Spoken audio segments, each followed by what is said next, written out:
Hello, everyone. I am Ted. This is Cory. We met in Chino back in May, and we were talking about the what is variously called C.S. Lewis's Space Trilogy or Ransom Trilogy or Cosmic Trilogy. I like the Ransom Trilogy for many reasons. We're going to be talking Same. about Perelandra. So this is the second in the three, which means that probably it's the most important because C.S. Lewis was really formed by medieval writing and pre-medieval writing, and generally speaking, the middle is the most important part, not the beginning or the end.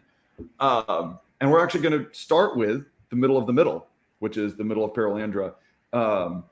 So there's a lot of people talking about these books right now, and I love it. I think they're just, I mean, they've been overlooked for at least recently in a way that I think we're missing out on some of C.S. Lewis's best wisdom for forever and for the current moment. And so, Cory, you were telling me that the Ransom Trilogy, but Perelandra, and actually Chapter 11 of Perelandra, which is where we're going to start, was deeply personally impactful for you. So why don't you start with how you ended up reading them and sort of like how they worked their way into your life, and we can go from there into maybe some analysis of what Lewis is doing.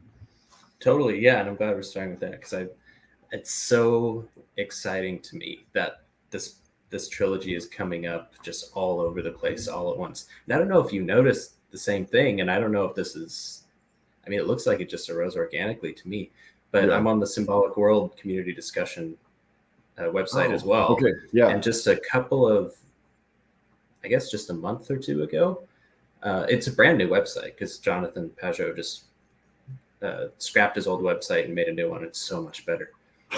There's like a whole mini social media thing on there with just people who like talking about symbolism, and it's so many brilliant, well-read people. And one of the first things that came up on the discussion page was, hey, who wants to do a deep, in-depth discussion on the Ransom Trilogy? And I was like, amazing. Pick me. Both hands.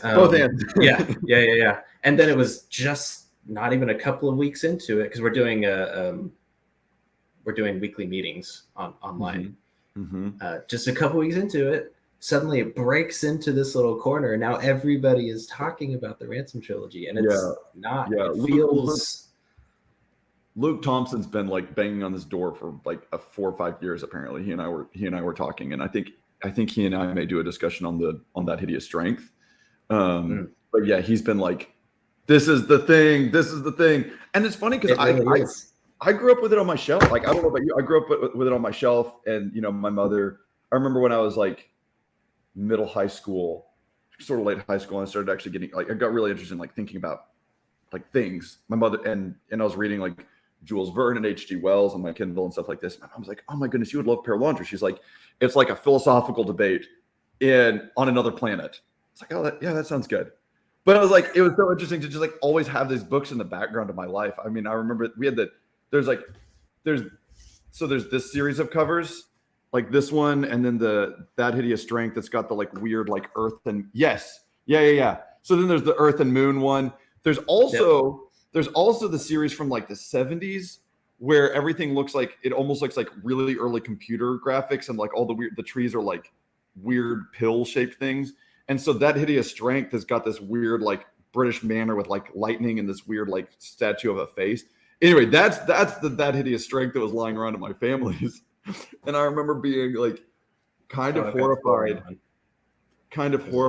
Yeah, that's the newer cover. Also whoever did those also did them for the Narnia books, and they're like totally whack. Like they're just like the weirdest. It's so funny that you say that, because that was one of the first topics of conversation that came up in our little online discussion, is how bad these covers are. It's like they picked artists who've clearly never read the books. It's almost as if they want people to not be interested in them or something. But at the same time, like, it's difficult to. I think it would be awful if somebody tried to make these into a movie.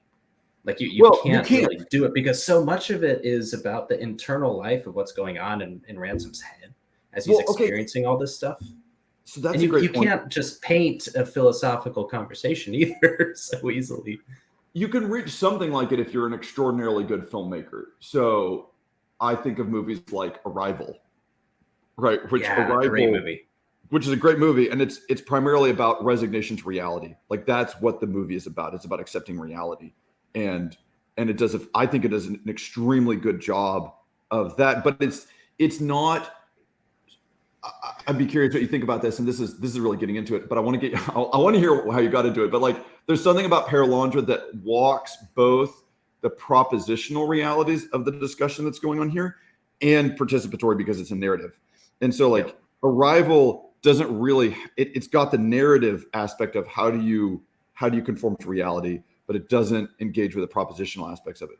No, my dad and I were talking about Perelandra actually about 4 or 5 years ago. And he's like, yeah, it'd be great if they could make, he's in the film world. He's like, if they could make this movie about it. I was like, Puppy, you do realize that like the entire time the Green Lady is naked, right? It's like, you actually can't make a movie about it because like the point is that like in an unfallen world, it's not sexual, right? But like you and I couldn't watch a movie of it. So you can read it in a book. It could actually, it's something that can only exist in words. You can't portray it visually because we're broken. The moment it becomes a visual thing, then like sin arrives in it. So anyway, that's just like a really weird little thing about the fact that this is something that's like, I think uniquely must be something in words. It can't be a visual story. So anyway, tell me how it came into your life. Yeah. That was a good little detour. Dang. So I found it. I was trying to put my finger on when exactly it was. It was either late when I was in university or immediately afterwards. Okay. In either case, I don't even remember who it was that recommended it to me, but I was doing a read through of a lot of C.S. Lewis at the time. I had just discovered G.K. Chesterton as well, which was very much planting seeds like 10 years ago that would lead to me just this past year becoming Catholic. Insane how that works. We can have a long conversation about that too. Yeah, we should at some point, but not today. But I was with my now wife, Margaret. We were either engaged or dating at the time. And we started to read stuff together. And this is one of the very first things that we actually read together. We listened to it together on audio, and it just mutually blew our minds. And this was somewhere between 8 and 10 years ago. Isn't that just like a wonderful experience though? I mean, I think it's the best one with your spouse or to be spouse. It's also wonderful with your friends when you come across a work that both just is like totally transformative to you. I mean, like, it's a really deep experience. So that's lovely. I love that. I'd probably read through it 3 or 4 times before we got married. But then the first year of marriage, I read the whole series out loud to Judith. So because I'm like, you need to have this. Like if you want to understand me, it's like there's like 3 or 4 things you should read. This is one of them. Here you go. It's like this and the Divine Comedy, basically, which are deeply interrelated, by the way. But okay, So you went through they're versions of each other. Yes. So you went through it with Margaret, and when you and I were talking, you said Perelandra. You love Perelandra. I love Perelandra too. I think, honestly, Out of the Silent Planet gets a bad rap. Like they're all very, very different books. What Lewis is doing with them is very, very different. And if you can appreciate them for that, then Out of the Silent Planet strikes me as like it is the redeemed version of all of the like very early 20th century space science fiction. So like H.G. Wells, Jules Verne type thing, right? Basically, he's saying, look, when you tell those stories, you're implicitly entering into an entire view of the reality, which at the most fundamental level is the fact that you call it like a space adventure and not say travel through the heavens, right? The difference between the heavens and space are sort of the groundwork in which you can understand what Lewis is doing there. And you see that running through all sorts of different levels. I mean, he's got that absolutely genius dialogue. Like in terms of Lewis's writing, I think there's 3 or 4 places in the Ransom trilogy where it's his best writing. And in terms of like the genius of how he's doing it, maybe not the exact wordsmithing, but like that conversation with the Oyarsa of Malacandra at the end of the Out of the Silent Planet, where he like has Ransom's speech, and then not Ransom's speech, Weston's speech, and then Ransom has to translate it in his limited Yeah, it's hilarious. Oh, it's just beautiful. It's and again, because you're familiar with Chesterton, right? What does Chesterton say? He says when we use long words, that's to keep us from having to think, right? It's when you start using short words that you actually have to think about what you're saying. Yeah, and that's exactly what happens. He shows how Weston's point of view is so ridiculous because he has to translate it into normal language to explain to all these people who are, not sure what's going on with this modernist showing up on this planet he's trying to do what now? And he explains it, and they have no clue the power that they are dealing with. They think that they are the ones who have the upper hand. Yes. And they're sitting there just making fools of themselves in front of these. I love that scene. So another part, we're not going to get into this, but you'll know what I'm saying. And anyone else who's read it, the scene at the end of Mark's objectification process, when he's told to desecrate that image, his response that is one of my favorite lines in all of written, like the entire English corpus. What does he say? He says, this is all bloody nonsense and I'm damned if I do. And I'm like, it's so perfect. It's like, yes, on every possible level, what you're saying, what Mark is saying is like every level. That's poetry right there. Yeah. And actually, my favorite, I've been thinking about this too. My favorite line in this entire trilogy is one of his wife's lines when she meets Ransom for the first time. I don't know if you remember, but he actually repeats the sentence verbatim twice because it's such an important line. Oh, interesting. And I can't remember. I don't know what page it's on, but it's something like, she knew she was undone. Anything could happen now.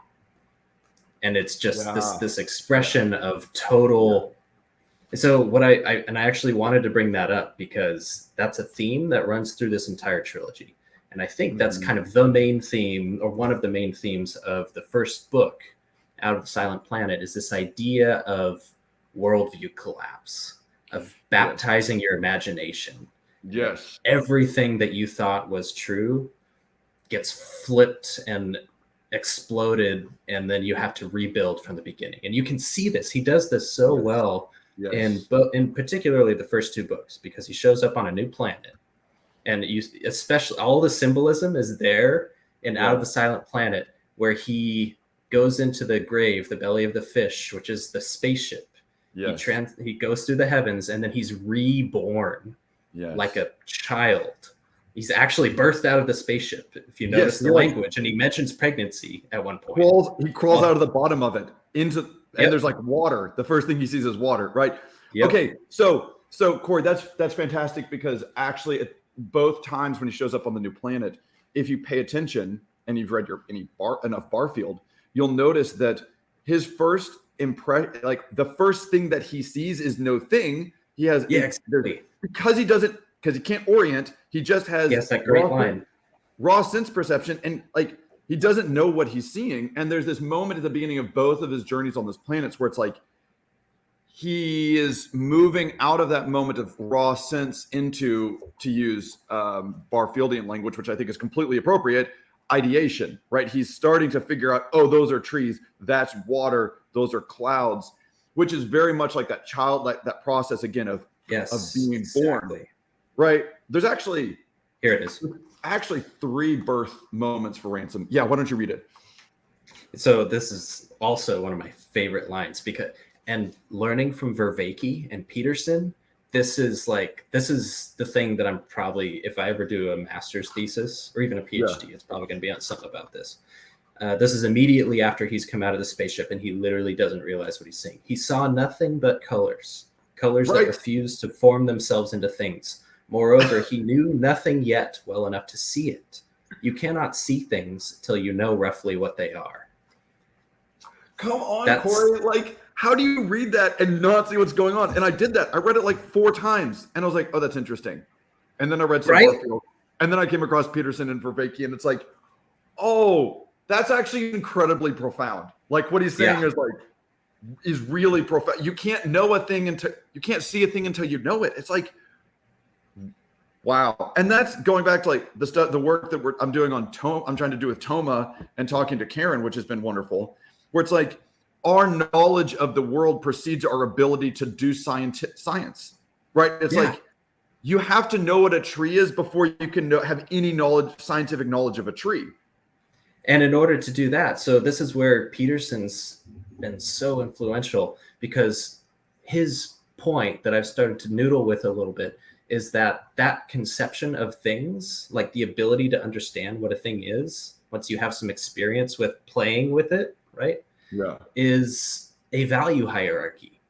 That is what the shape of that knowledge is. Everything that we know is in the form of a value hierarchy. And there's a sense in which you can also say, if that is true, and like our consciousness is that by which we achieve an optimal grip on reality, to use the Vervaeke language, that means that reality itself is actually organized in value hierarchies. And so this isn't just about how we interact with the material world. This is everything. This is the spiritual world. Like everything is in this almost taxonomical, attention rendered order of more abstract, more important, more all encompassing things, and more particular, participatory, particular things. Well, okay. I've got three nuances that I want to add there, if you wouldn't mind. One is I just want to make sure that we understand that value is not value to me, right? Because I think Peterson's language tends to end up in I don't know if he's doing this or not, towards a form of utilitarianism, which I'm not about at all, right? So it's kind of both, but keep going. So then the second one is, and this is actually sort of getting wrapped up in the third one, but I'll say it, which is like, I want to get away. There's some creeping sort of Gnosticism when you say the more abstract, important things, and then the more like particular things. It's like, look, a happy feast of the most precious blood of our Lord today. It is on the old calendar. And I would say like the incarnation does away with the ability for us to say that the more abstract is more important. Like, so yes and no. So the way I should clarify the way that I mean more important. I don't mean to say that the spiritual is more important and the material is less important. Okay. What I mean it psychologically in terms of what we give our attention to, and in terms of ordering and organizing principles. So there is a principle or a concept, which turns out is also a person that's at the top. Right. And it's that pattern, that symbolic pattern, that infuses everything else in reality. You could actually say that it is the central pattern of all of reality, that in a kind of I don't like using the word literal because it's but in a direct sense, it holds the world together. It's the pattern through which you perceive everything. Yeah. And that is the thing that deserves most of our attention. I'm with you there. I'm absolutely with you. I'd say it allows us to perceive reality. It also is it's the way that reality holds together ontologically, right? In him and through him and with him. It's like it's all of those things. So it's like it's almost like we hear that every week. I don't know. Maybe it's really important. Maybe it's really, really important. Like it's up there with gratitude or something. I don't know. So that's actually a wonderful, because Lewis clearly, I think it's pretty clear that Lewis had a lot of Neoplatonic influences, Christian Neoplatonic influences, but I think he was a pretty dang lowercase o Orthodox Christian. And so one of the things that Perelandra is working out, and particularly chapter 11, is how do you deal with the fact that you have these, say, like higher principalities that are operating in things, and yet you're a person, and you are engaging with the world principally through particulars. There's his his Aristotle, right, rather than his Plato, right, because he's a Neoplatonist, and so Aristotle's integrated. And chapter 11. So I'll love to hear why this one struck you. I'll tell you. I remember reading this in college. I want to say it was my freshman year of college, and chapter 11, to remind you all who have read this book, is, and if you haven't, major spoilers. So just jump off now. I know we've already talked a lot, but like chapter 11 is it's the turning point of Perelandra, which is interesting because it's also the midpoint of the entire series. And there's been the temptation chiasmic. of, what'd you say? Yes, it's very chiasmic. Chiasmic. Absolutely. It's and I think it'd be, maybe later on we can spend a little bit of time seeing if there's some correspondence there between the middle of the Divine Comedy, the midpoint of the Divine Comedy. You're exactly right, except it's an inversion. Great. Yes. Wonderful. Okay. So you've got the unman, right? Weston, the body of Weston inhabited by a demon, Satan. It's unclear. The evil.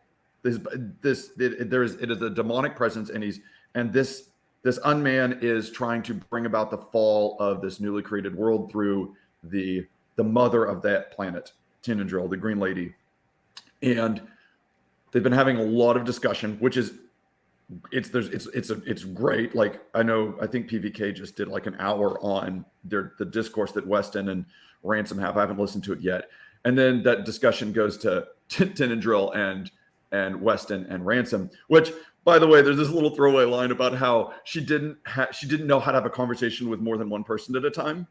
And right. Cory, I'll tell you, having been on the open mic nights, I frequently feel like Tinandril, where there's like 6 people trying to talk, and I'm like, I don't know how to manage this. I'm gonna just like step out of this conversation. Yep. That's great. Being late to the game and learning how to do social interaction properly, I very resonate with that. Yeah. So funny. So it gets, Ransom keeps thinking, this can't go on. This can't go on. There's this like, what is it? So first of all, I mean, if you're interested in what Lewis is trying to do with Weston and the Green Lady, read a preface to Paradise Lost, which is worth reading on its own right. But Lewis is talking about, he spends quite a bit of time talking about how do you have a legitimate moral struggle with an unfallen creature, right? Which has led a lot of people to consider there's this idea of the fall before the fall, which is that something happened to Eve that would lead her to choose what the serpent presents. And Lewis, if I recall, doesn't really buy that. And he sees it. Milton writes about it. Eve has this dream in Paradise Lost before the serpent, and Adam and Eve don't respond appropriately to this dream. And that's why Eve goes off and she's tempted and falls. Lewis doesn't buy the idea that there's a fall before the fall, I think. And what I think he's trying to do in Perelandra quite clearly is to give his best shot at actually writing the psychology of how could you tempt an unfallen being. And so, right, so they've gone through this, and then Lewis is, and then Ransom's thinking, this can't go on, this can't go on, this can't go on. He's seeing the corruption of the Green Lady's imagination, not her will, right? But that's, I think, essentially Lewis's idea is a creature could have their will their imagination start to be corrupted. And it's in that moment that their will has to choose. And so then Ransom is trying to figure out what to do. And this is chapter 11. It's his dialogue with God in the night. Well, with himself. Because he doesn't realize what's going on initially, right? Yeah, that's right. So first of all, I mean, obviously he's in a garden, right? And it's night. Okay. And he's praying. So we should see what's going on here immediately, right? This is Gethsemane. And it's moving towards his passion, right? Because he is going to have to give himself up to save this world. What struck you about this first? Maybe I could monologue about this for about 2 hours, but I don't want to dominate it. So Cory, what was it that like got you? Because there's a lot. So you're pointing out a lot of things that I'd never thought of before either. It makes perfect sense that it would be Gethsemane. And it's so obvious that I can't believe I never even thought of it. So a lot of the things, I was working through a lot of my own life stuff, trying to perceive what paths I should take, sort of thing, with respect to, getting married and what my career was going to be. And I was, it was also while I was at university. So just for the year 2, maybe 3 years before I encountered the series, that my Christianity had become real and participatory for me, you might say. Yeah. Prior to that point, it had been just an academic exercise, and I had not realized it. It was through participating in community, in fact, that was the difference, in a Protestant context at the time. Yeah. So when I read Perelandra, and it's actually kind of a theme throughout Perelandra as well, because it also happens at the very beginning when Lewis is trying to get to the cottage, right? And he's having these thoughts kind of invade his mind that are trying to, tempt him or put him into a state of panic or a state of fear to where he won't do the thing that he's supposed to do. And it's not really revealed until after he succeeds in getting through it that it was actually, like, it's basically stated explicitly that it was demonic influence acting on him. The way that it's described that happens to him, I've experienced before.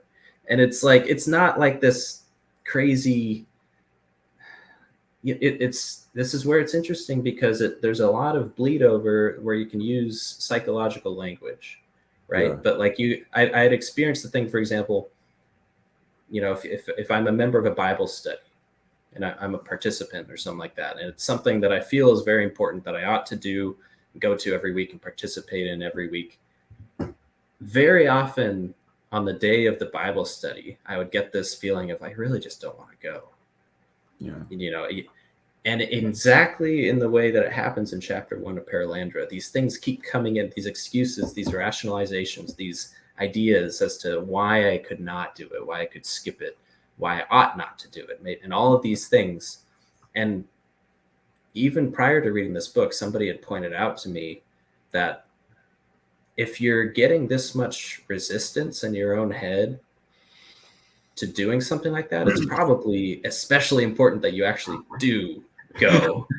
It's like, that's a really good point. And I've been very attuned to that ever since. And then I read this in Perelandra and I was like, oh, I guess there's clearly Lewis thought there was something towards that. So that's hearing, you don't want to call it hearing voices, because people start talking about psychosis, and that's a dangerous road to go down. But Cory, I mean, think about, you said just psychology, and it's like, but think about what psychology is, right? It's of the psyche, right? It's like, we've done the Barfieldian, we've done the Barfield thing where like we've ossified the word, we've fossilized the word. It's like, no, we're talking about like how people's spirits operate. It's like, oh, okay. So is there like, that's just psychological? It's like, what does that mean? It's just psychological. But your point about that, there was actually this year, or much earlier this year, there was this conversation that I like urgently needed to have with someone who was very, very important.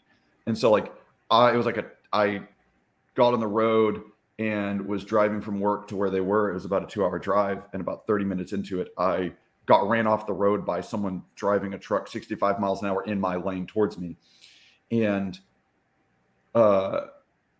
there's some interesting other aspects of the story, but the point about it is that after that, I was fine, got out of there, and I called my wife and told her what happened. And she says, if something else like this happens, like, you're coming home. And I said, no, if something else like this happens, I know I need to go and have this conversation.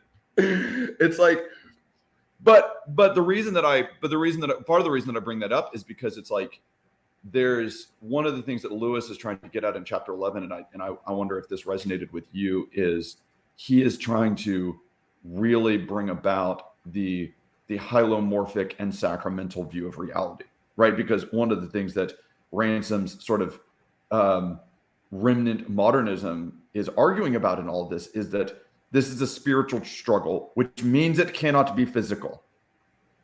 Right. He's got that concept of dualism, which is when he was talking to Weston early on, when Weston first lands.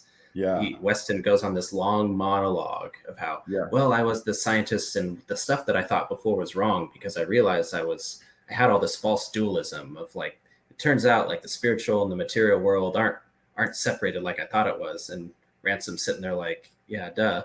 But then he continues to go too far, where we have this weird, I haven't read enough to understand, but there's dualism in the sense of the spiritual and the material, and then there's dualism in the sense of good and evil, right? I think those are two separate things, and he conflates the two, and he says there's also this dualism where there's you Christians have this idea of good and evil, but it turns out they're two sides of exactly the same thing. It's this just spirit force. Yes. And then you see the same thing coming up, like you just said, where the first dualism, the one where the material and the spiritual world are two separate things, which is just the water that we swim in now, right? Ever since Descartes, we have that assumption baked into everything that we conceive of. And so even Ransom, who knows this explicitly and understands it and has lived it in a participatory way, still has that baked into him until this moment in the garden where he's basically facing a crisis, right? Because he's watched Weston, the unman, tempt Eve, and he's tried to interject himself completely unsuccessfully up to this point, like almost embarrassingly unsuccessfully. He's been completely powerless. And so he's sitting there awake at night, basically trying to work through this. What am I going to do? Yeah. And he starts to have these thoughts come into his head, and you can almost see like two competing voices in his head. And his only choice, in a sense, is which one to attend to. Yes. Yeah, that's a fantastic way of putting it. Like, this stuff is mostly put in his head, right? And you can find other passages where Lewis has this sort of, there's that Jane's train ride back from, say, the first time she goes to St. Anne's, right? Where he's like the four Jane in her, right? Yeah. And that one's beautiful, right? It's like, and over the three of these, there's like, it's something like Jane triumphant in the sphere of Jupiter, who's like just in joy. It's like, his language is so explicit. Oh, I need to read Planet Narnia. It's great. It's interesting, Cory. There's as you and I are talking, this is immediately connecting with one of my favorite passages in Narnia, which is Shasta's ride over the pass into Narnia at the end of The Horseman's Boy at night, and that passage has some really profound depths to it. And there's this, so it's interesting that Lewis has. There's this connection between, say, profound spiritual revelation and being in a place of suffering at night, which is just really worth meditating on. So Night of the Soul stuff. Yeah, although that's we could get into that some other time. That originally meant something much more in the realm of ecstasy rather than in the realm of suffering. So. But the idea from the two are not so far from each other, right? They're not as right. That's where they start to come back around. But St. John of the Cross is talking much more about this sort of like entering into the place of unknowing more than it is of in the positive sense of being elevated above your ability to perceive, to create things that you can analyze in your mind. Although, right, it's interesting that the word passion in English means both, right? A passion of love and a passion of suffering, right? It's like, and it goes deeper than that. We don't need to go into it now because that's a whole separate rabbit hole. I've got St. John of the Cross sitting over here, not him, the book. I've only just dipped my toe into. I haven't read the whole thing yet, but there's that. So the darkness, the potentiality, it's you can go either way with it. So we've got so Ransom is in my reading of it is that Ransom is essentially faced with the question of, is it legitimate to take physical action in a spiritual conflict? Like that's the central question. And Lewis, I think Lewis, first of all, I would say there's a retired professor out of Notre Dame called Dr. David Fagerberg, who wrote a book. He wrote several books, but one of them is on liturgical asceticism. And I've listened to a bunch of his talks, and they're wonderful. And his argument is essentially that, how does he put it? He taught for years and years, and he taught literature and theology. And so he's just like, he's so much fun to listen to, but he says a Christian without asceticism is like making pancakes without flour. You put the eggs and the milk in, and it's not a pancake. Right. It's like, So you say, well, I'm dealing with these. It's like there's this I mean, if you look, it's like, come on, look at the Desert Fathers. You don't have to go back as far as the Desert Fathers. I mean, like all through tradition, the Christian traditions is this realization that like we are hylomorphic beings. We are body soul composites, which means that what our bodies do affect our souls, and what our souls do affect our bodies. And so like you can, through operations in the material world, affect your soul, right? It's like, and vice that versa. is so, because they're not like separate. It's not like you're operating in them in separate realms. And like, this is what Lewis is trying to get at. I mean, Perelandra, essentially, I mean, all of his comments about like the triple distinction between truth, myth, and reality, or something like that, is like broken down in Perelandra. His whole point is that like in the end, we will see that we never like stepped outside of that form of operation. It's just sometimes it's hidden from us. And so he's written a book to say, look, this is what all of reality is like all the time. It's really funny that the best quote for this is actually out of Ridley Scott's Gladiator, right? What you do now echoes in eternity, right? That's what he has Maximus say to the army in the beginning. He's like, what you do now, the things you do now echo in eternity. And it's like, yes. Can you see it? No, not most of the time. And so, but you have to act as though that was true. And so then part of, what part of the function of narrative in our lives is that it takes these ordinary things and says, look, here's what's going on. It's apocalyptic, right? Literature is good narrative is on some level always apocalyptic. And this is sort of like the apocalypse of Ransom, right? So he's been there. He's like, well, I've done my best, right? I've said my things, God will just have to do it now. And it's like, well, what is God going to do? Right. And what God is going to do is God is going to, I don't want to sound profane when I say this, God is going to make a pun. Right? Because his name is Elwyn Ransom, which is Randolph's son. That's its etymology, like that's what it means. But ransom is the ransom. And this is the core of why I think it should be called the Ransom Trilogy. Because it's the function of ransom in the operation of reality.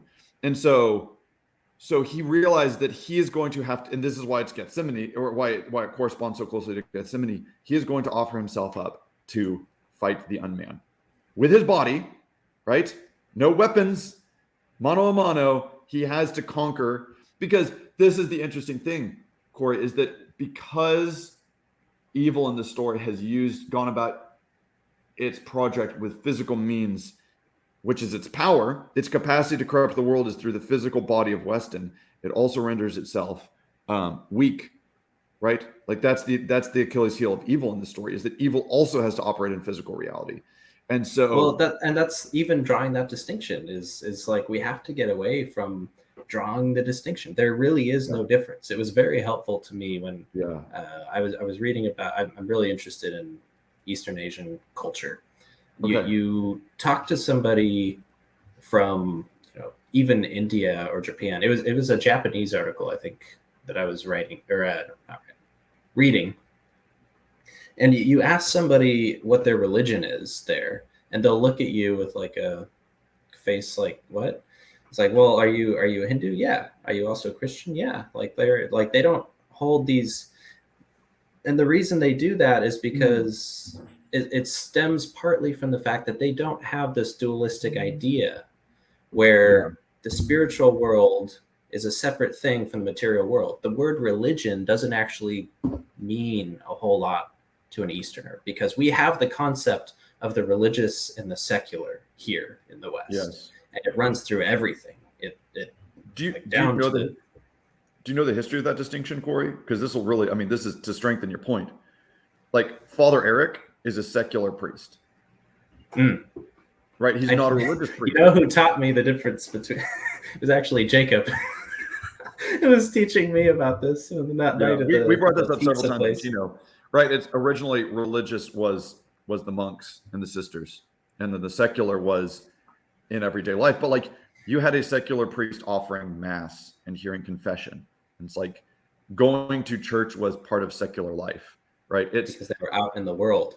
In the ages, the secula. It's like et in secula seculorum, amen. It's like and unto the ages of ages, amen. It's like it's not related to non-religious. It's embedded in time. And if you go to a traditional monastery, you understand the distinction, because when you step onto the grounds of a traditional monastery, you don't know what millennia you're in unless you're paying really good attention to details. It's like this is why I think that Tolkien's elves are his imaginative offspring of religious life.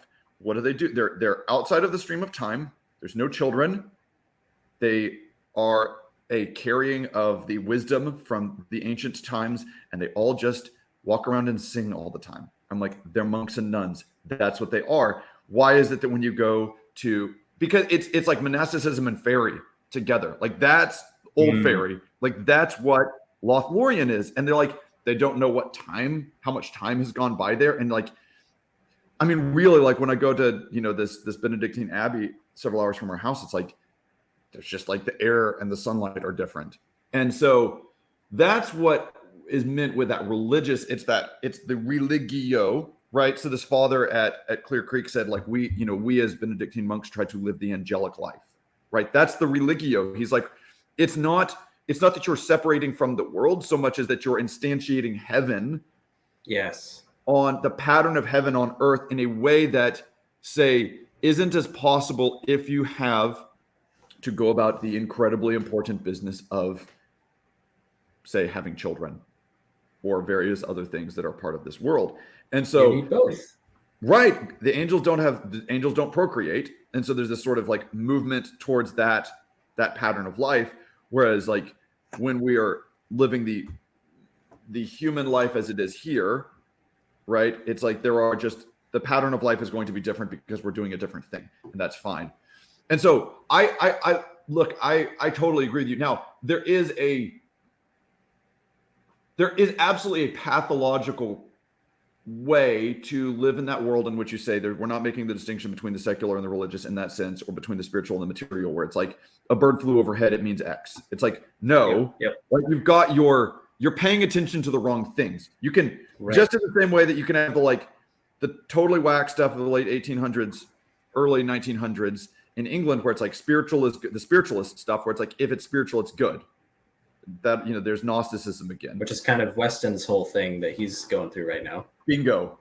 Yes, it's like, no, there's good. You move to the spiritual. You're looking or paying attention to the spiritual aspect of things. The spiritual realm. It's like there's still absolutely good and evil, and there's still things you should pay attention to and shouldn't pay attention to. I listened to PVK and Richard Rowland's discussion at the end. They're talking about the Divine Comedy, and Rowland's point about Medusa is just like, I mean, it's dead on. Like, I was like, I went home and told Judith, I was like, I'm using this language now. Like, I was just about to say that. I said that to Margaret yesterday. I actually listened to the interview twice because I was like, Margaret, you need to listen to this one. And I re-listened to it with her, and I said exactly the same thing. I'm going to start saying that now. Yeah. It's like that is, and Roland's point that's an incredibly deep image poetically that Virgil closes Dante's eyes is like, boy, just meditate on that. Like it will. So all that to say, so we're trying to get at this place where we're no longer making the sort of Descartes or Gnostic dualism, because those are different kinds of ways of separating the spiritual and the physical. So, but then what are the implications of that, and how we ought to live, and how we ought to enter into this spiritual combat, whatever it means, right? Yeah. Because it's not just something that happens in your head. It's what you're doing as well.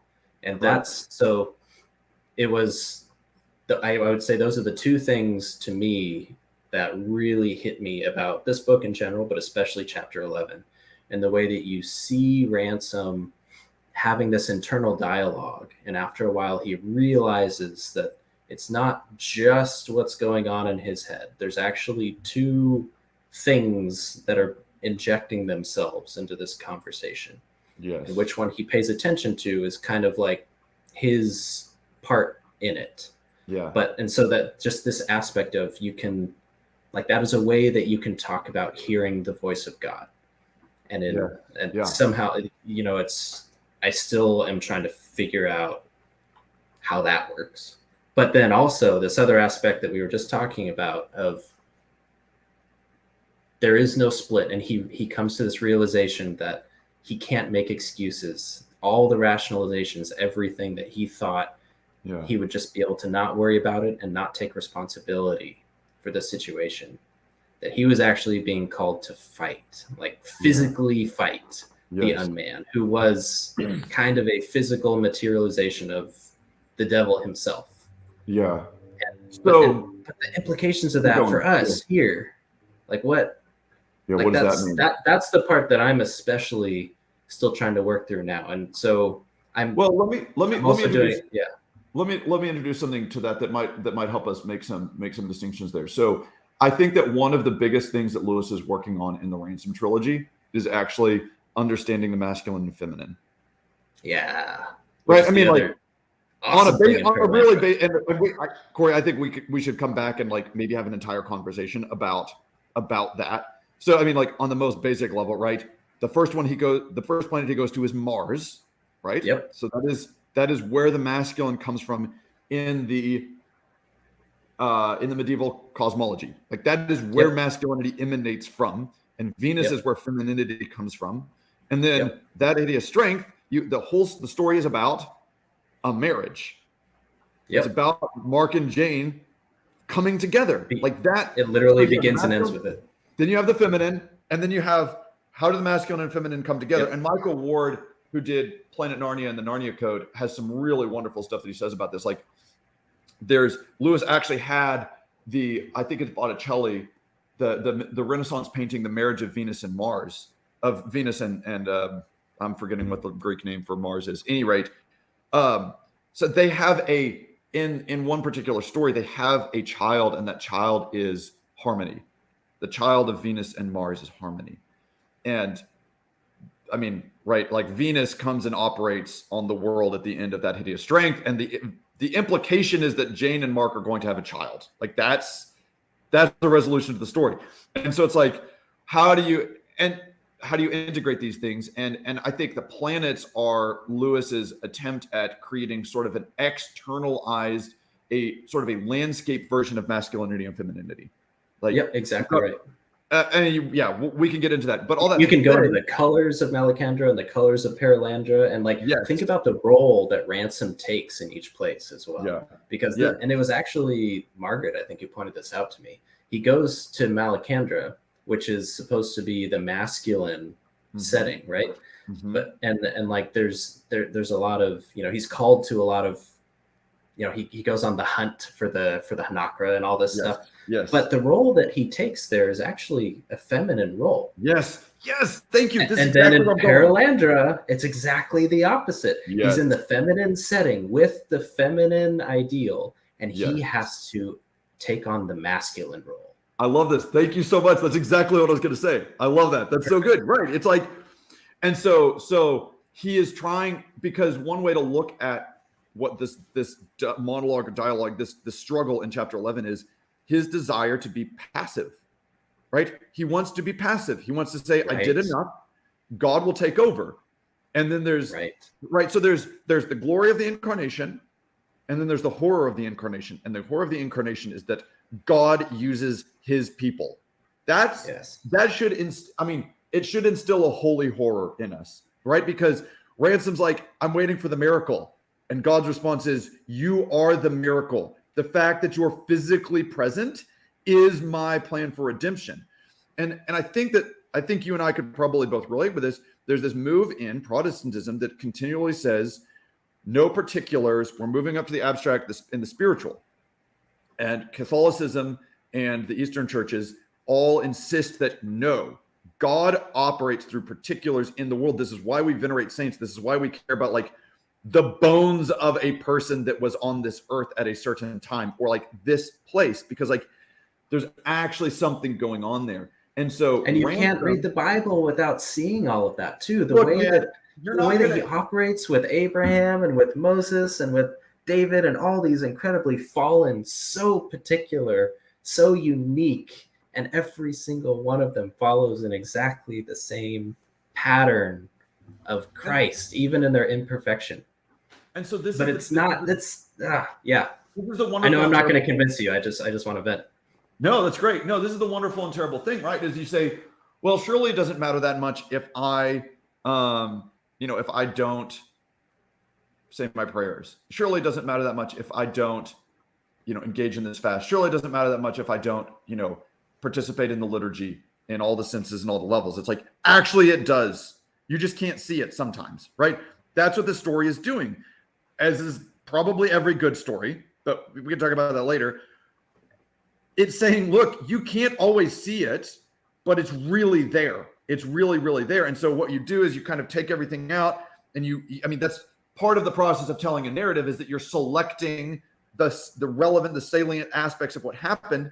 And the thing about fiction and fantasy is that you can take something that might only become clear over, like, from now till the eschaton, and you can tell it in, like, here it is. He goes through his passion that night, and then he wakes up the next morning and he fights the unman. Like, we don't usually get to see that in our lives, but like, he even says that in the story. He's like, he's talking about, right, because it's going on. It's set during, is it World War I or World War II? It's World War II, I think. World War II. Yeah, it's during World War II, and he says, he wasn't being called to anything except to, except to the things that boys on Earth were doing right then. And there's this beautiful, oh goodness, hold on. Forms to mercy. The only difference. The whole I can't find it right now. I know the one you're talking about. Where he says, he's like, oh, here it is. This he must do. This he could not do. In vain he reminded himself of the things that unbelieving boys might at this moment be doing on earth for a lesser cause. His will was in that valley where the appeal to shame became useless. Nay, it makes the valley deeper and darker still. He realizes that this is the thing. Okay, so we've gone through some things in our life recently with some friends of ours that have been really hard, and it's reinforced this real. What's that? I've got a visitor. Hold on, just a second. Yeah, you can go mute. Hold that thought. Yeah.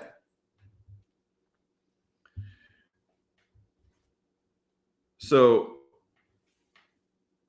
this idea that reality is something that just, like, intrinsically holds together, and not on the continual obedience of people to the good. Like, that's the thing that I think we're trying to get at. One of the things we're trying to get at here is, like, how do we understand that,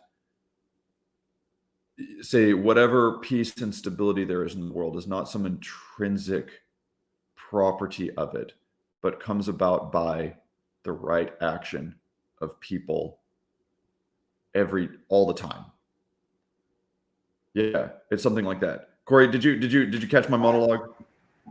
I did not. Okay, so I'm trying to get at something like this, that, like, the peace and goodness and stability of the world that we see around us, because there's a lot of it, is not some intrinsic or necessary property of reality, but that it's maintained by the daily obedience of people towards goodness, towards the good. That's what, like, so we look at World War II and we think, oh, there's these, like, forces at play and these, like, socioeconomic things and geographical things. It's like, yeah, I'm not denying any of that, but, like, if like the Allied, the like 19-year-old boys in the Allied forces did not, like, get up and be brave enough, like, then the West would have lost, like, the Allies would have lost the war, and that's happening at every level. It's like, good families, like those of us who've been blessed to live in good families, that's not just, like, something that happens. It's that our parents woke up every day and consciously or unconsciously chose to live a sufficiently chaste and holy manner. It's like, that's a daily thing that they're doing. That is, like, it's an unbelievably important point, because that should elevate the basic obedience of our lives, the basic pursuit of good in our lives, to something that is unspeakably important. And I'm speaking to myself as much as anyone else. It's like, you don't just, like, things don't just hold together. I mean, if you ever own a house, you realize that, like, houses are constantly falling apart. They don't just cohere. It's like, they continue to not rot because like you're maintaining them. This is how reality works all the time on every level. And like God is merciful to us, but like it's through that continual basic obedience to the good that like there's anything. And so when you see someone walk out of that, it's almost like my friend who's a veterinarian talks about this. He's like heartworm medicine. He's like, you have these people who are like, oh, they've never gotten heartworms, so do we really need to give our dog that? It's like, do you know why they don't have heartworms? Because you give them heartworm medicine all the time. It's like we think, oh yeah, there's just this like peace and stability to the world. And it's like, no, that's because it's like on the backs of people who get up every day and make the right decision consciously or unconsciously. It's like over and over and over. And when you see someone decide, you know what, I don't care about any of that, I'm just going to do my thing, and you realize, you see how much damage that does, right? And it's like, and that's like taken up by the people who are still willing to make the good decisions. That's how the entire world doesn't fall apart. But like when one person starts living that way, but the whole idea that things are just going to be fine, it's like, I don't know. I think we should take our actions very seriously. And I want to say this not to like scare people, but to elevate the basic obedience and to like, for us, as much as we can, to be grateful and to praise, you know, even especially the people who can't articulate what they're doing, right? Right. I spend a lot of time around blue collar guys who just show up to work. And it's like, you know what would happen if people stopped showing up to work? We'd all starve and we wouldn't have any electricity and water and clothing. And it's like that, the abundance that our society has is because you got guys that just, and women that just show up. And that one part of what's going on in this chapter is that Lewis is taking that and he's saying, look, the thing that happens all the time everywhere and is the way that reality coheres is through this basic obedience in the melding of the material and the spiritual. And like, we're going to play it out on a cosmic level so that you can see it happens everywhere all the time. Beautifully said. Absolutely beautifully said. It gets, so I want to take this, I'll continue that train of thought a little bit. I don't know how long you have to talk. I don't want to keep you the whole morning. It's an early Saturday morning, man. You just, that's right. I've got all day with my family. So yeah. So this thing, I think it's super, super critical. The fact that Lewis and Tolkien both were war veterans, combat veterans. Yes. Their ability to perceive this and to make it relevant to all of us. There's a couple of times in the whole trilogy, really, and actually it's throughout Lewis's writing, you can see he makes these little references to things. I think I underlined one yesterday, to where you can see, I think Paul might have even mentioned this on his video yesterday. You see moments where he references something just like in an offhand kind of way. It's like, that's something that generation kind of takes for granted, because almost all the men in his entire generation had been in actual combat. Yeah. Or at least had been to war. Yeah. If not in actual combat. Like, I don't know if I'll be able to find it, but I think that's when you spend time reflecting on war, on non-combat in particular, there's like there's a way in which you can't ignore reality. There's a way in which you can't really self-deceive to some degree, because the imminence of death really is something that's always kind of somewhere in your attention. Yeah. And so, that roots you in a way, right? The imminence of virtue too, right, Cory? I mean, like, yeah, exactly. Well, it just makes everything so much clearer, because you can't not, every moment becomes this life and death struggle. And so every moment that you choose to oppose this thing, and it's then like it makes the virtue greater, and it makes the darkness greater as well. It just makes them more clear to you. Yeah. And I think that when you experience that, it's a thing that makes it more clear, that fact that we were talking about earlier, that there really isn't a distinction between the spiritual and the material world. What we call spiritual warfare and warfare in the real world are kind of two of a piece, right? And what we call spiritual warfare in our day-to-day lives is not something that's different in kind. It's something that's different in degree. It's of the same kind. Yeah. And you can really start to see this if you do any research today on how warfare is changing, like modern warfare. We have this stuff like information warfare, cognitive warfare, ideological warfare. What is an ideology, by the way? What's what cognitive, like psychological warfare? What were we talking about? The word psychology and where psyche comes from, what that actually means. They're exactly the same thing. And we have to be, and I know you watched that conversation on the meaning code that they did about that hideous strength. I think it was maybe Nate who made the really good point where we're under the impression that fighting looks like this weird culture war sort of thing. That's like, what actually is going on with that? Is that actually the right way to engage? I don't think so. Nate made the point that the right way to engage, and maybe this is different for different people. This is what I'm genuinely struggling with. I think that it's so much more significant to tend a garden, to grow your family, to create communities, to say your prayers. Yes, to make manifest in the world a homely house into which you can invite other people, something like that. So that's the big question in that hideous strength. And I want to pick this up for a minute. So on a narrative level, there's criticism of that hideous strength that it's a failed story. Because if you pay attention, St. Anne's doesn't do anything. Really? Like Merlin shows up at the house and then they send him off. That's what St. Anne's does. And this idea is well, Lewis couldn't figure out a way for the hero, like the heroes or who, the protagonists, achieve anything. And but Lewis is clearly aware of that because there's two times, I think only two times in it when poetry is quoted, which is really interesting. One of them is Charles Williams from Taliesin through Logris.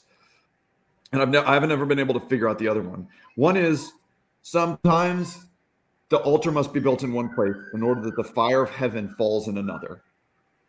And then the quote from Taliesin through Logris is, "All lies in a passion of patience, my Lord's rule." And that's from Charles Williams' poem on the Battle of Mount Badwin, where Taliesin, who's the poet, which is really interesting, is leading the cavalry unit. Okay, and the Viking, the barbarian horde is battling Arthur's troops, right? So you have this form of elevated Christianized civilization, which is it's appropriately ordered and it's hierarchical versus this sort of savage inchoate thing, chaotic thing. I don't know if inchoate and chaotic just mean the same thing. At any rate, and what Taliesin, the whole poem is Taliesin on a ridge waiting. Right, so they're watching the battle. The battle is taking place, and his men are like, "Why aren't we fighting?" The king's men are down there right now. And Taliesin says, "No." Well, actually, he doesn't even speak. It's his men. One of them is saying, "Why don't we fight?" The other one says, "Peace. All lies in a passion of patience, my Lord's rule." And then Taliesin has this vision of Virgil writing, and in that moment, he sees the particular moment to go in and do something, and does, and the battle's won. And so what Lewis is presenting is something, because the whole problem is, how do you fight Bellbury without becoming Bellbury? Right, exactly. Right. How do you fight Bellbury without becoming Bellbury? And to the whole culture. If you use their methods, you're going to become them. Yes. And so it's really interesting to contrast that to Ransom's battle with Weston. Right. Because that seems to almost say the opposite. It seems to almost say the opposite. Now, what's interesting is that there is, how can I put this? There are things that actually happen in that hideous strength. They do. And so, like, I think about Dimble being in the right place to talk to Mark and have that conversation that I think Lewis is implying precipitates his eventual redemption. You do have them actually being present so that Ransom has that conversation with Merlin, and Merlin recognizes the Pendragon. And so there are these ways in which they like, but they're very subtle, right? They're these subtle Right. things. And so they're all based on like a certain active passivity, a certain kind of just like submitting yourself to something that you don't quite know what's going on, but you know this is the right thing that you have to do right at this moment. Or so hold on, sorry, just a second. yeah, I don't know if I don't know if you can hear this, but I'm just meditating on that, and you're sort of engaging with your own personal form of martyrdom right now, which is that you have to split out on these things occasionally to help with your family. But the idea that you should not seek out martyrdom, right? The church has always held like, don't seek out martyrdom. If it comes to you, glory be to God, but you can't go and seek it out. I think. Right. So, and then Pajot said this thing a long time ago, and it stuck with me. And I don't know, I have no idea where it was, but they're talking about Mount Athos, and he's like talking about how the apocalypse and the taking of the saints up into heaven is the same thing. Like reality will fall apart when the holy ones are taken out of this world, and this idea that, and so also thinking about the Benedictines, right? That like they're praying the hours, and because you have Benedictines in various places, and there's these little variations, like there's always Benedictines praying the hours, and like the comforts to know that like this thing is going on all the time, and so there's this. Realizing that like because we have this tendency to look at the world and say through a consequentialist lens and say, well, this is the time when I should take up these tools and use them because right now it's really important. And it's like, I don't really know about that. Now, so all that to say, I think what's going on in Perelandra is I think should be read something much more like, not that there are going to be times when your pursuit of goodness is going to lead you into a fist fight with someone. I don't think that's what Lewis is saying, because if you will notice, the only time that like he's saying like physical violence is good is in the case of the Unman, where it's like he makes it very clear that there's nobody in there, right? No one's in there. Now, Lewis is also seems to have been in the rest of his writings like on board with the possibility with Christians like fighting in wars. Because it's not like a personal thing. It's not a personal thing, right? You're being taken up into something bigger than yourself, and then like your goal, your project at that point is to act all of those things out virtuously.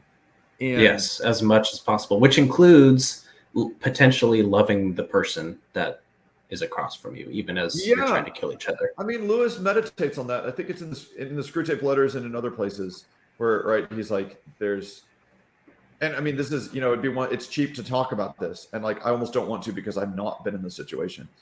But I'll say Lewis had the idea that like, he probably could have, died next to a German soldier and like laughed about it. And I just think, wow, that's something.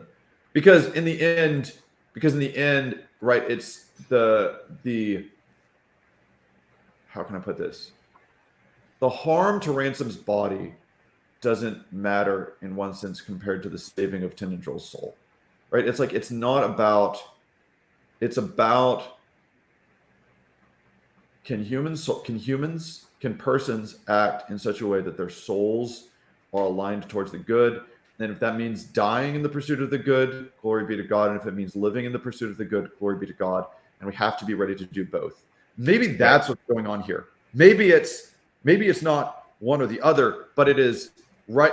Pursue righteousness, and it may lead you to death, and it may lead you to life in this world. And you don't get to pick. Maybe that's really what it is. It's like Ransom doesn't get to pick whether or not he fights the Unman. It is thrust upon him, and it's made abundantly clear. And St. Anne's doesn't get to pick whether or not they fight. They don't get to fight, and it's made abundantly clear. Merlin shows up, the heavenly powers fill him, and he goes, and the heavens bring about the destruction of Bellbury and of Edgestowe. And it's like, it's not their decision. And so but the posture, to go back to take up Vervaeke's language again, the posture in both cases is the same, right? And that's what we have to be concerned with. Right. We have to be concerned with the posture. And what you see on the cross, one of the things that you see on the cross, Lord, may I never say what you see. One of the things you see on the cross is that Christ is undergoing a profound spiritual work, but he's also undergoing a profound physical work, right? And I've been meditating on the cross as the crucifixion as the meta-optimal grip, right? That Christ is utterly oriented. He is utterly oriented. Think about it, Cory, right? He's literally oriented. Yeah. And he is, look, he's nailed with his hands open. Like, he is nailed to reality with his hands open. And I just think about, like, and again, on the feast of the most precious blood, it's like, and what is the outcome of that but the redemption of the world through the shedding of his blood? And so that's the pattern of reality, right? You were saying there's this person that is not only how reality coheres, but also how we perceive reality. And like, this is why I want to call it the ransom trilogy, because the question is, what happens when someone acts like a ransom? Right? That's kind of what it is. And like, you could even read that hideous strength as Mark and Jane's personal refusals to be ransom, to ransom, right? They won't ransom each other. They won't ransom their own souls. Like, that's their failure, right? Jane won't give up her body. Mark won't give up his pride. And so they're both on this path to damnation. Jane gets saved first, and then Mark later. And they both, yeah, man. That's good. That's good. And both of them buy an injection of something that's totally outside of their control, right? Like, this is the part that I think the Calvinists have right to some degree. Like, the sovereignty of God has to do with this grace that happens to us. We still have choice, and I'm not even gonna. Let me read that passage from the end of chapter 11, because this is one of the things I want to bring up with you and see what you think. Right? It said, the thing still seemed impossible, but gradually something happened to him. The thing is that he's going to fight the unmanned hand to hand with no weapons. But gradually something happened to him, which had happened to him only twice before in his life. It had happened once while he was trying to make up his mind to do a very dangerous job in the last war. It happened again while he was screwing his resolution to go and see a certain man in London and to make an excessively embarrassing confession, which justice demanded.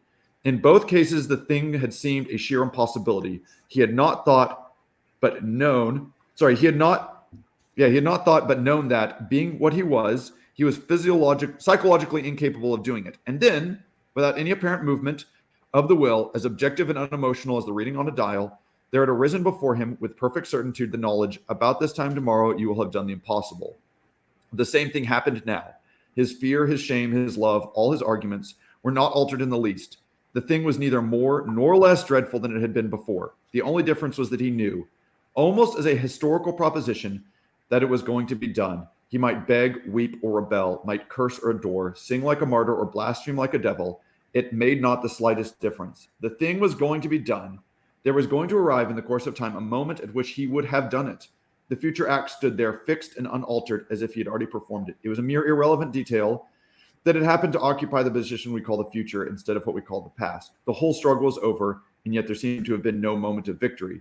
You might say, if you like, that the power of choice had been simply set aside and an inflexible destiny substituted for it. On the other hand, you might say that he had delivered from rhetoric, the rhetoric of his passions, and had emerged into unassailable freedom. Ransom could not, for the life of him, see any difference between these two statements. Predestination and freedom were apparently identical. He could no longer see any meaning in the many arguments he had heard on the subject. Do you buy it? That's it. I buy it. Yeah. I don't, but the thing is, I buy it, but I don't know why. Totally. Okay. It's, I hear that, and it's like, that's so exactly right. And I don't know how one would put that into propositions without having put it in a narrative. Like, I really don't. It's okay. I don't know how he's so brilliant. Yeah. Okay, great. So I can't remember. This is not my idea. It came from someone else. I'm guessing it either came from I'm guessing it probably was from Lewis, but it could have been anywhere else, where he talks about, someone was talking about how narrative is the way, actually, it's not only that narrative sometimes deals with that, but he's like, that is one of the primary things that narrative deals with, is the interrelation between will and destiny. And he brings up the Oedipus myth as a perfect example, right? Because it is the free choices of the people in the story that bring about the destiny that was foretold. Ooh. And you're like, can you explain that? It's like, no. Can you tell a story that is true? Yes, absolutely you can. And you like to go back, and I think like that's part of what Arrival does so well as a movie. So I don't know if you've ever heard of this book. No. Really good book. It's kind of a psychology book, but it's got some Greek influence here, and I'm going to read a footnote here. Homer initiated one broad tradition of tragic narrative.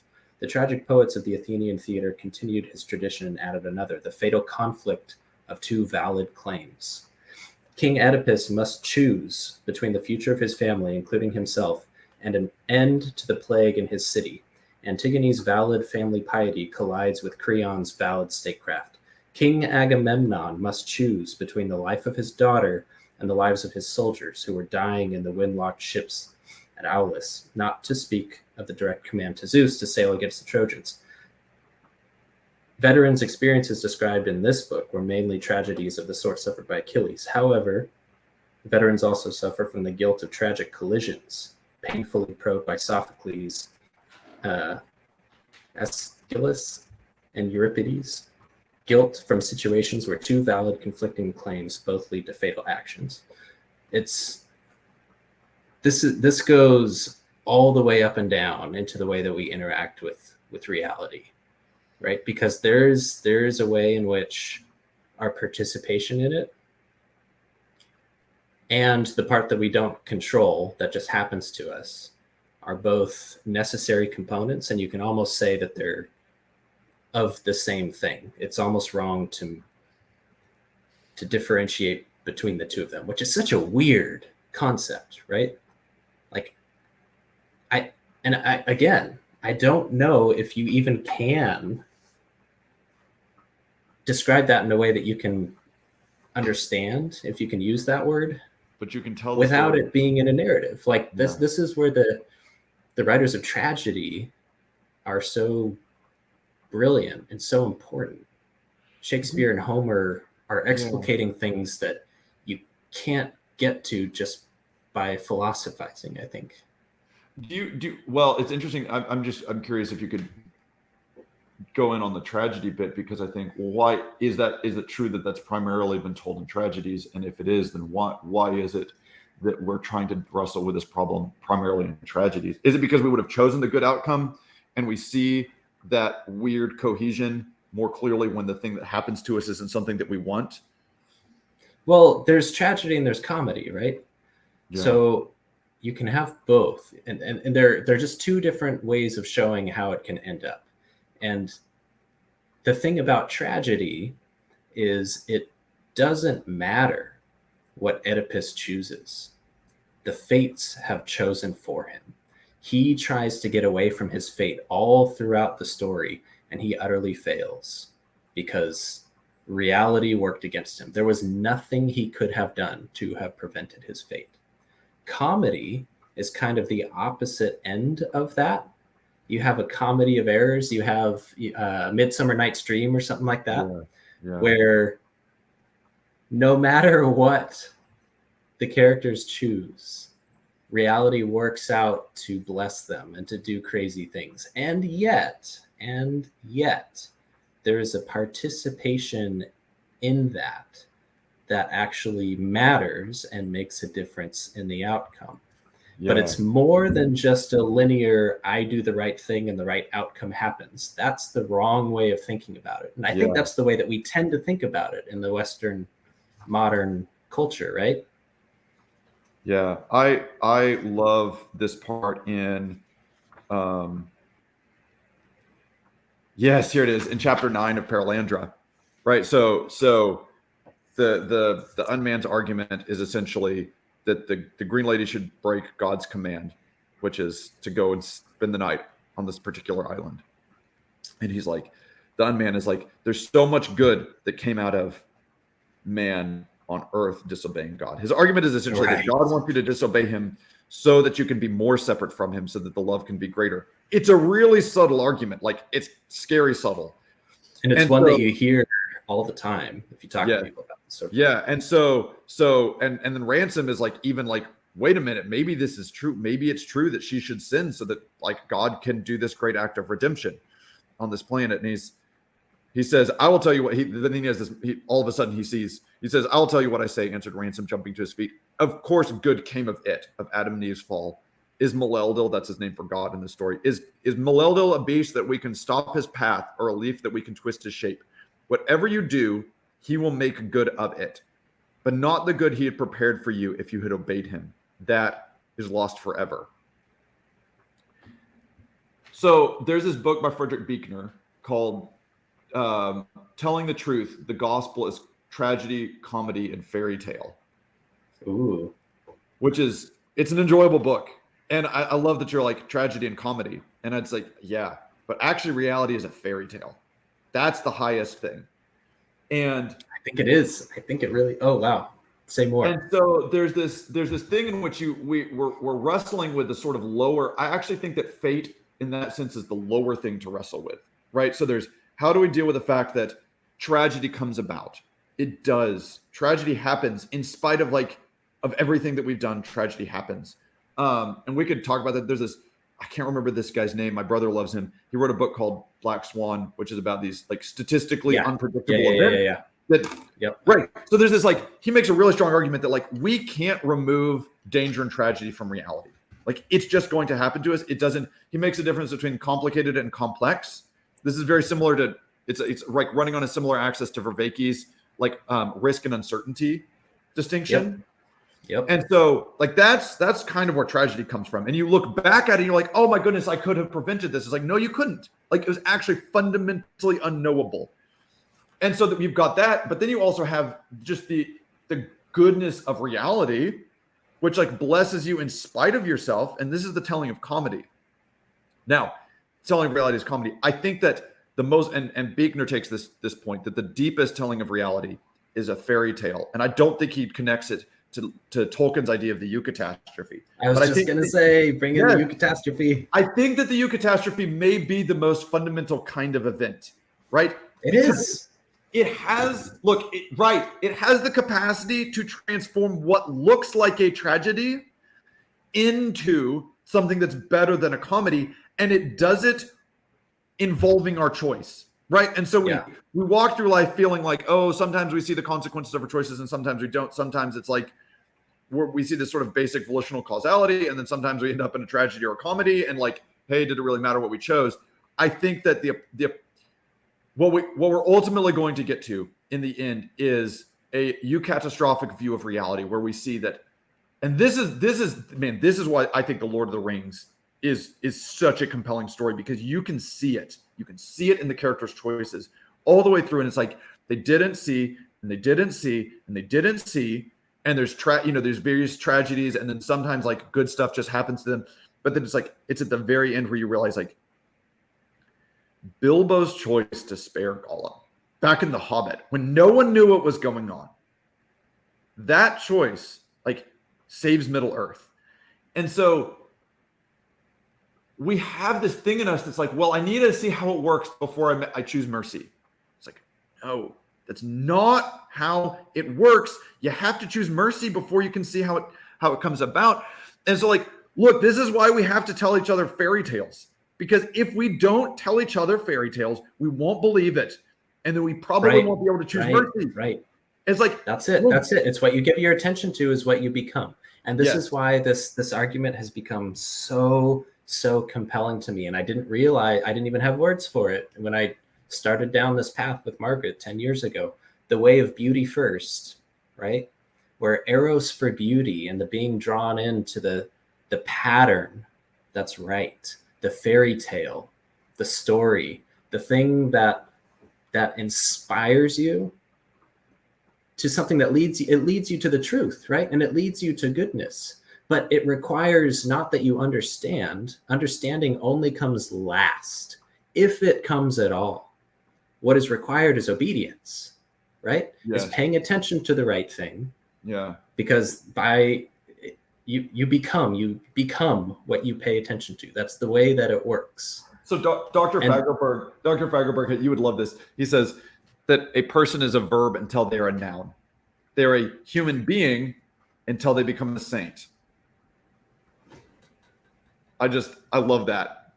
Okay, so Cory, I want to, because I love the discussion that I hear on this little corner about beauty, and I listened to Dr. Schindler's talk with Karen and Michael twice now. But there's this thing that that really concerns me about it too, which is that when we talk about beauty, and Vervaeke's tried to get at this once or twice. To go back to fairy tales, there's this idea in the fairy tale of a thing called the dangerous fae. And it is a fairy creature that looks like a really beautiful woman. Mm. Okay? It's like the same thing as the sirens, right? Yeah, the siren song is actually really beautiful. It's like in the sense of hearing beautiful music. And the two images, literary images that immediately strike me. One is there's the Willow, I think it's called the Willow Woman in George MacDonald, where it's this like, it's horrifying. It's this beautiful looking woman from the front. But what she is she's just the front part of a person. And so when you walk behind her, it's like the concave version of the front of her, and then it's like bark and wood. Like, think about that, right? It's like the front half has the volume, but there's no volume to it. It's just the front shell. She lacks, there's nothing behind her, and there's nothing inside her. And then the other one is the reason that I think that it's part of the reason I think this is a connection to the middle of the Divine Comedy is after the discourse that Virgil and Dante have on desire, Dante has this dream in which there's this haggard old witch, basically, is what he calls her. And that as he looks at her, she's like, but because of his desire, she becomes this incredibly beautiful woman that is the fulfillment of everything that he wants. And she starts to sing, and her song is like, I'm the siren that caused, that brought these ships to ruin and all of this. And then you have this amazing thing where this saint, who I'm pretty sure is Saint Lucy, comes down and calls to Virgil, and Virgil comes and rips the front of her open, and her entrails spill out, and the stench of her inside is such that it wakes Dante from his dream. And think, the siren's wit, the witch, like, her front is open up, and like the stench of her entrails wakes Dante from this dream. You know what else that is? It's okay. AI. Oh, 100%. Right? It's 100. Because look, this is the thing with beauty. This is the thing that like I hear occasionally, but we have to make people, like, it has to be understood about beauty, is that beauty is not the same thing as what appeals to you. Right. It's not. Like, we have to recover this language. We don't know what beauty is. I don't know what beauty is. Okay, so you'll like this. What got me personally started down this path was being married to Margaret. And I don't mean just like, the beauty of this woman awoke me to what beauty is. That in a way, that's very true. But it was also explicit because she's an artist. She's somebody who she grew up valuing aesthetic things. And I had an engineering background. I was the guy who wore blue jeans and baggy t-shirts, Kale Zeldin, #Denim Wars. I still enjoy wearing jeans sometimes, but she had to force me to see that beauty was a thing that was to be valued for itself. And there was something to that. It's not just utility, because I was just a utilitarian. That was all I knew. And it was actually an explicit discussion on beauty that got started down this path. And it's only come around now that I've realized that actually is fundamentally the thing. But it's helped me to realize, because of where my background is, that I don't actually know what beauty is. Cory, you have put all of your eggs in the basket that a man stripped naked and nailed to a piece of rough wood is the most beautiful thing that's ever happened. Right. How does that make any sense? Right. Like that's where you start. If you want to talk about beauty, you have to start at the crucifixion. Like you have to, and the resurrection. Yes. Which it's horrifying and awesome. And yes. it's awful. And it's like all of these things are encompassed within a proper understanding of what beauty is. Right? Yes. Yes.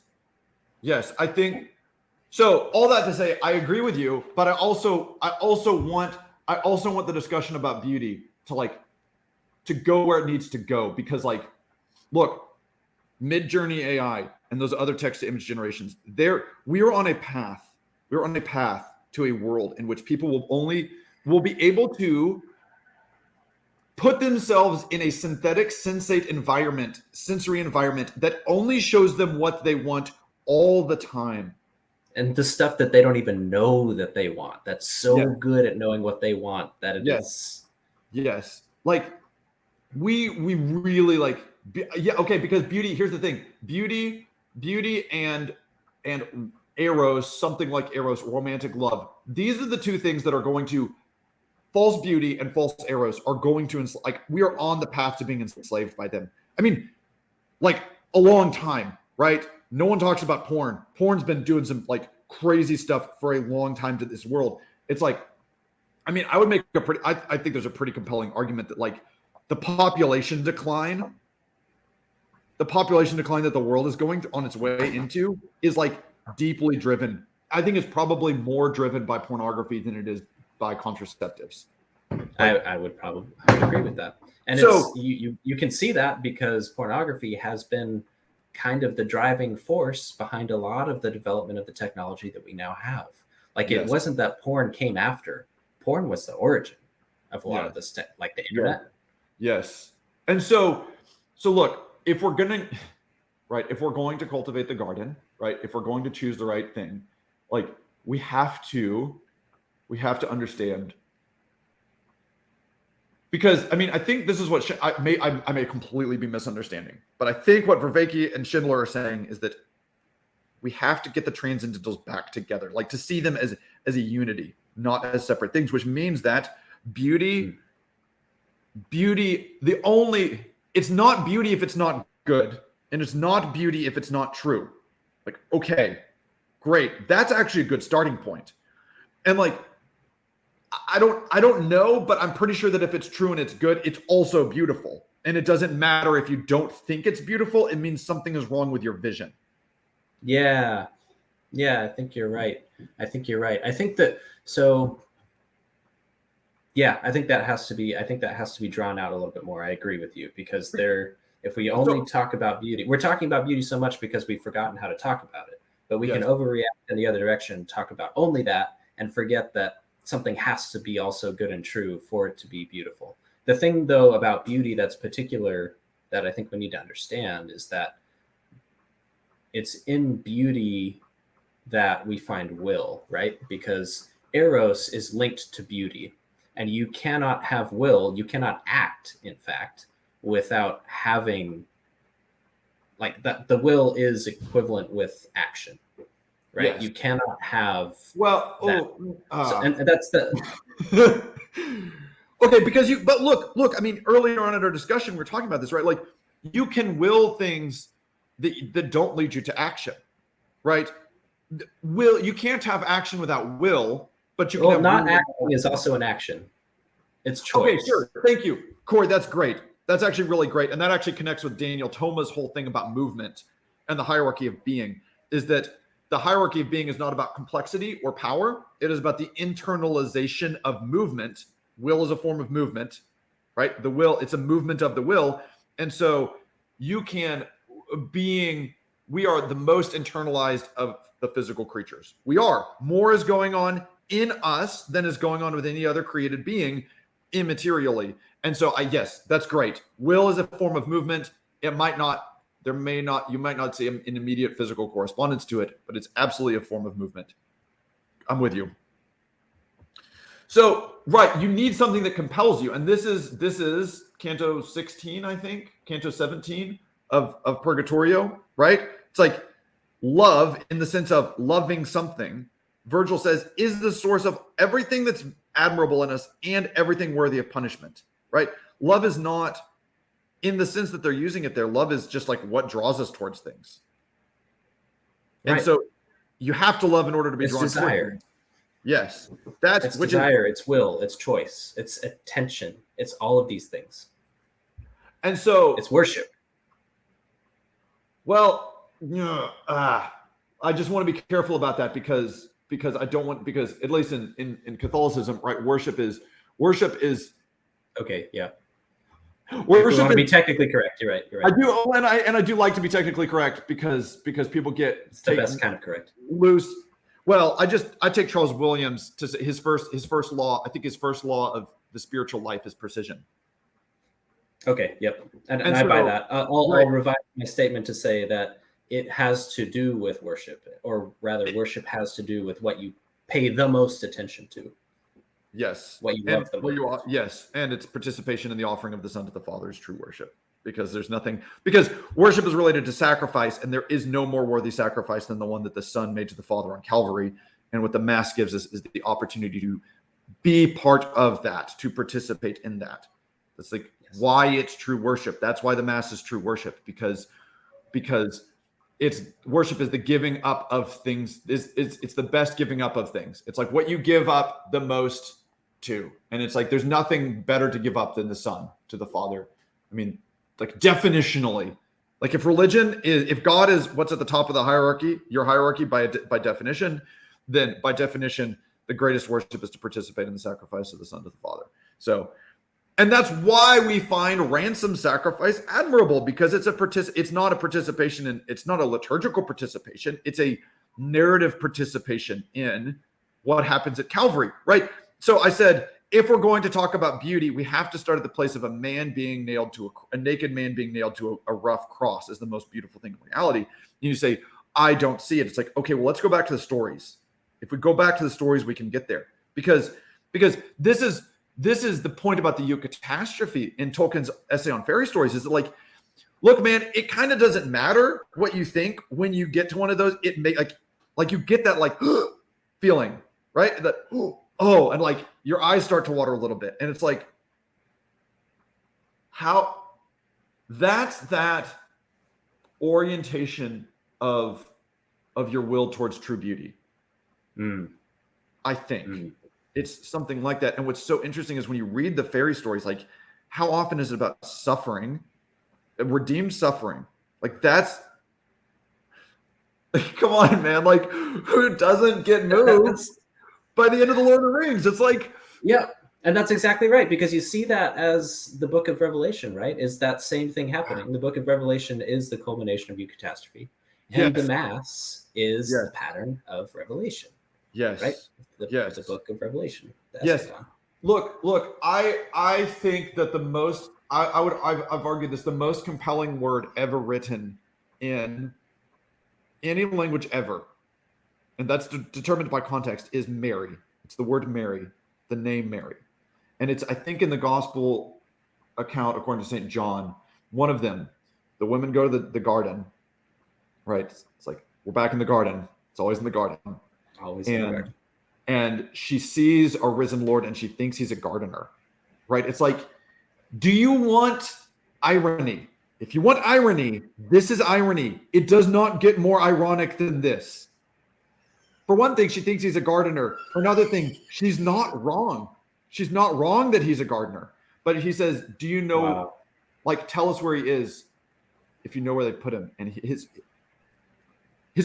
just says her name. It's like, that's the best word that's ever been written. That's the eucatastrophe right there.